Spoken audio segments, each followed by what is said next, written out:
All right, and I believe Melissa has started the recording. So then I just need to re-announce this.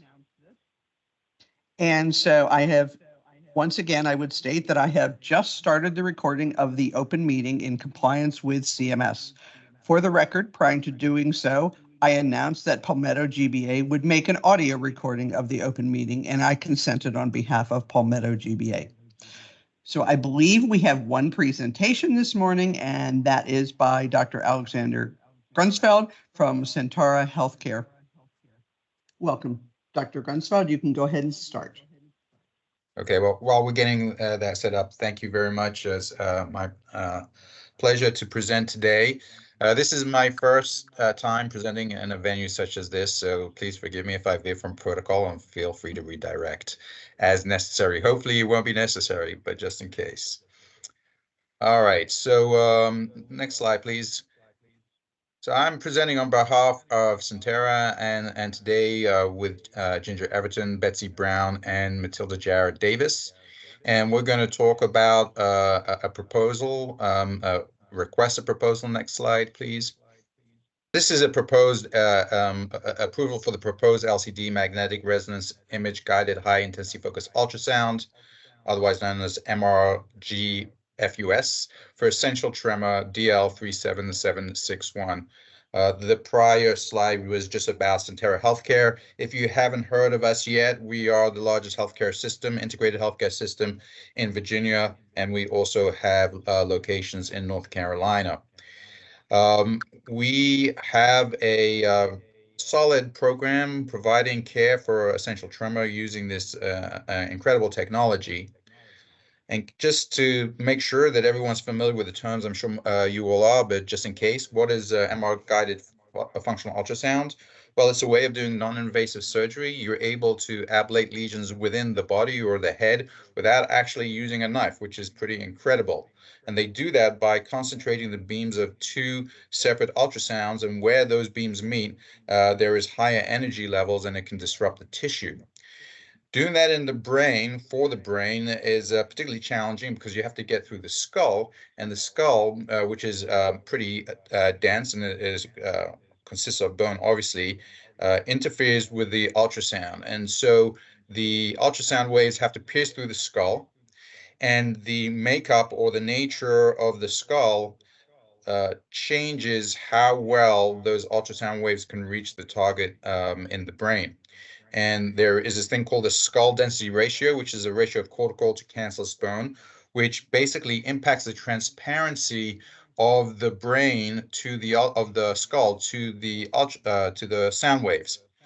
And so the lower the ratio, the more difficult it is for those sound waves to penetrate the skull.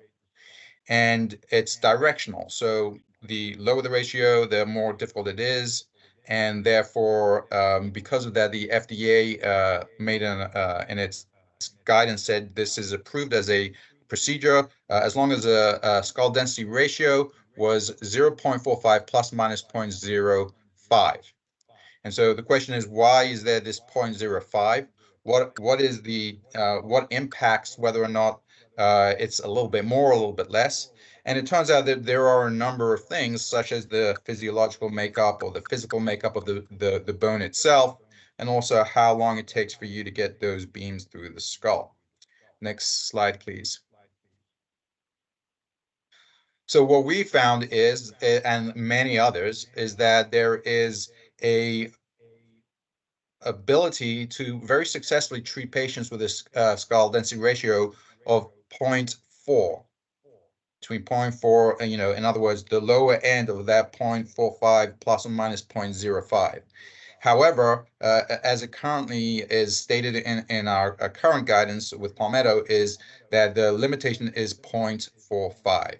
So anything less than 0.45 can't be treated, which means there are a number of beneficiaries that lie between 0.4 and 0.45 that are not currently unable to obtain this very valuable treatment.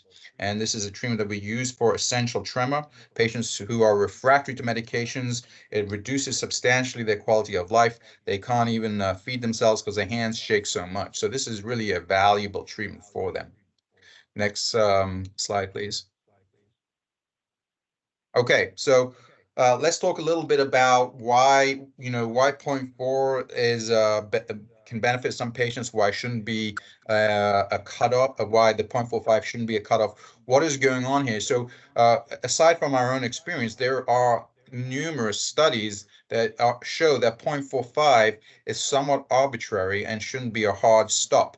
And I'm just going to walk through a few of these, but there is way more than I'm going to show here. We just don't have time to go through them all. So the first one out of the Journal of Neurosurgery in 2019 just simply shows that there are plenty of patients who they were able to treat successfully with a ratio of 0.4.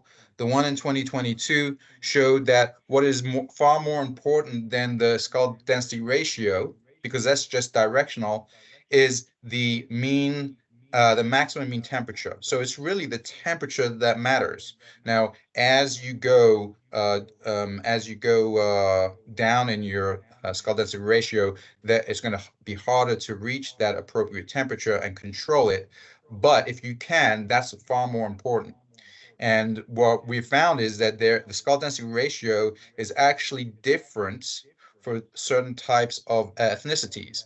And this, time where we're very sensitive to social disparities of care, that means that certain ethnicities and certain groups of people are not able to access care that others are able to, simply because the skull density ratio happens to be different. Next slide, please. Here are just three more of the many studies out there that shows that the determining factor of skull density ratio is not primary. It's the main one, but there are other factors as well, such as the mineral content of the bone itself. And the study from 2019 in the Yonsei Medical Journal showed that temperature, as long as you can get that temperature, you're going to be successful. And finally, this paper in 2021 from the Journal of Neurosurgery actually showed the lack of a direct linear correlation between skull density ratio and outcome. What was because the scatter plot that they showed that it didn't really matter within a certain range what the skull density ratio was. What mattered was whether or not you were able to reach that temperature. Okay, so we are not requesting something that is not currently out there in other MACs. As you can see, here are other MACs that have already adopted the policy of 0.4. And it turns out that the ASSFN, the American Society for Stereotactic and Functional Neurosurgery, these are the folks that have the greatest content experts and have the most experience, have come out with an expert consensus statement saying that the skull density ratio is should be less than, the limitation should be less than 0.4, consistent with the FDA approval. And so we respectfully request that the Palmetto GBA approve the proposed DL 37761, magnetic resonance image-guided high-intensity focused ultrasound for essential tremor, thus expanding coverage for beneficiaries in the communities we serve. Thank you very much for your time and attention, and I'll take any questions. So thank you for your presentation. And I believe this will then conclude our open meeting.